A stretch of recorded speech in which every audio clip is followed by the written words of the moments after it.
My name is Ryan Miller, and I've spent the last 15 years helping hundreds of people just like you to raise millions of dollars for their funds and for their startups. I am on a mission to help investors and founders to create new jobs, extreme wealth, and the dream life they deserve. Join me as we peel back the curtains and explore fresh ideas and dynamic personalities as we all move toward our dreams of making billions. Let's get into it. In this episode, I round out our two-part series on raising capital. I will take you deeper on the short game strategies I use to raise $350,000 in just 2 weeks. You don't want to miss it. Plus, I give you the exact companies I use when building my analysis and pitching my ideas and companies. See the links in the description below. And finally, I will teach you the one killer tactic I use when presenting my ideas, be it in the boardroom, investor meetings, or other high-stakes negotiations. Here we go. Welcome to another episode of Making Billions. I'm your host, Ryan Miller, and today we are going to review the second installment of a two-part series on raising capital, which is short game strategies of getting money quickly. If you haven't listened to the first part of the long game, I would suggest starting there and finishing up with this segment next. So, when seeking to raise capital for an investment, a project, whatever it is for you, I would suggest breaking your efforts down into a long game strategy and then a short one. Today, we're going to discuss short game strategies I use to start out my efforts. And as always, before you launch any endeavor, start with building a plan and setting your targets. So in my case, I wanted to raise $250,000 for an angel round for a startup that was launching for somebody that I knew. Here's what I did to get the first money in the door. Step 1, build a pitch deck and a one-pager.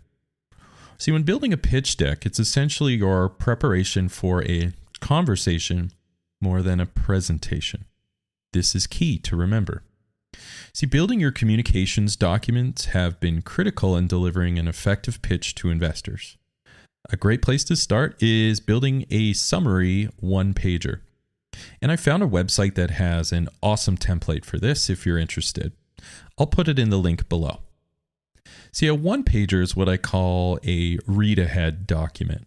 Its purpose is to get you the meeting to deliver the actual pitch, which, again, is more a conversation than a presentation. See, next you want to create the pitch documentation to expand your one-page summary. In this document, I've taken the approach where I highlight my view of the market on how the opportunity presented will capture value based on that viewpoint.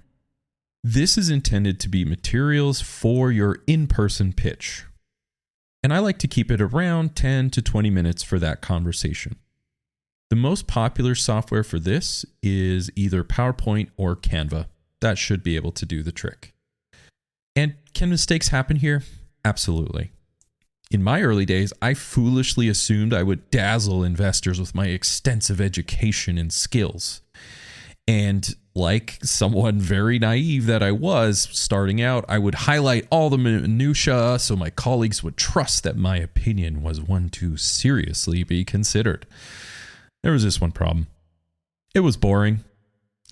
See, I pitched my heart and soul to everyone I knew, and I didn't raise a dime. Why was that?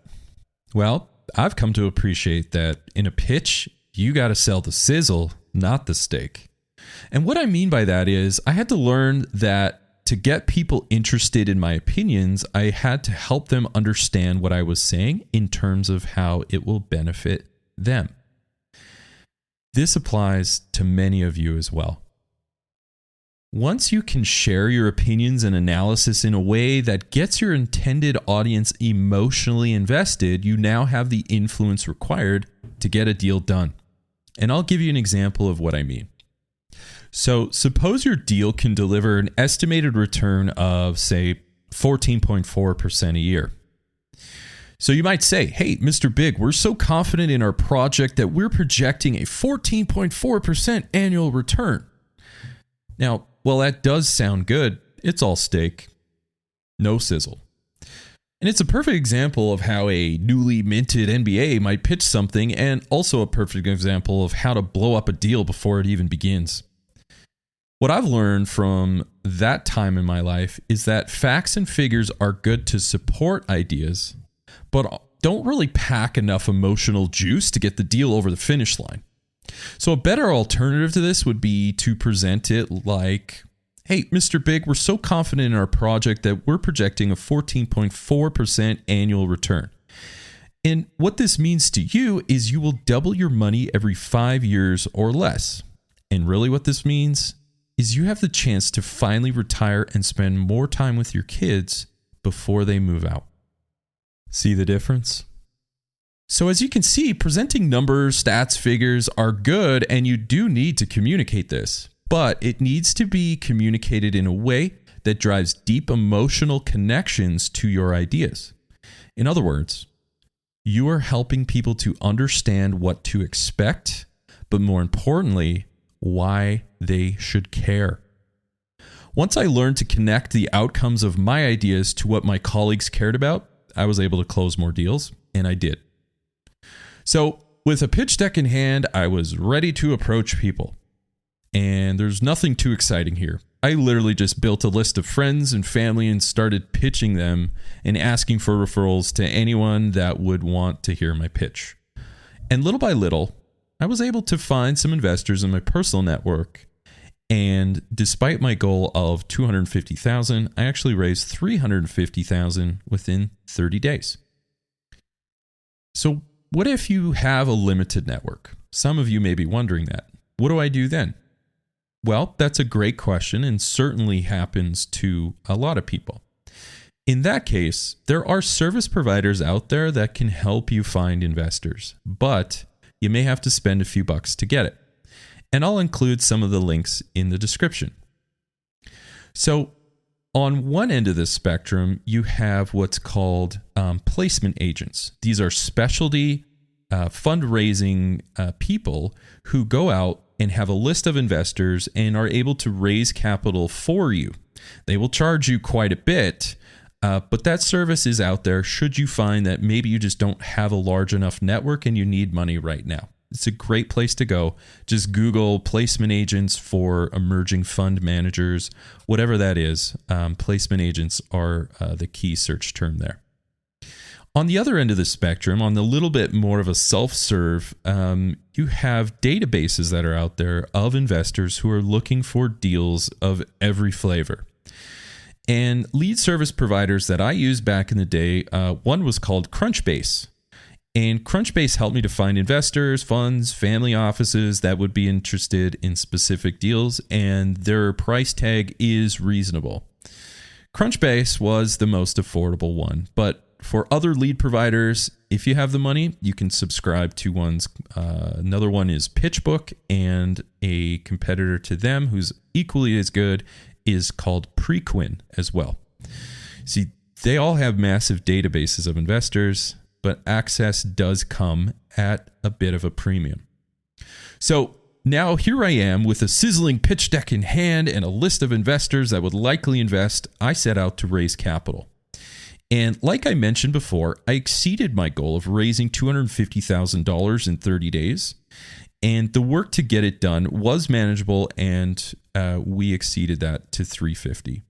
I was so excited as this was my first raise and was an encouraging start to a 15-year career in bringing deals and capital to my friends and colleagues.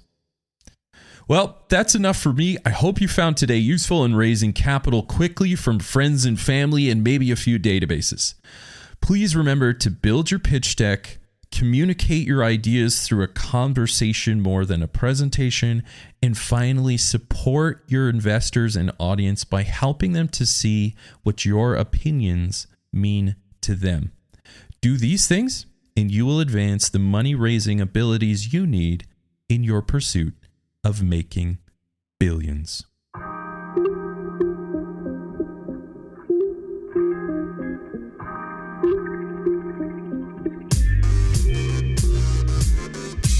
Wow, what a show. I hope you enjoyed this episode as much as I did. Now, if you haven't done so already, be sure to leave a comment and review on new ideas and guests you want me to bring on for future episodes. Plus, why don't you head over to YouTube and see extra takes while you get to know our guests even better.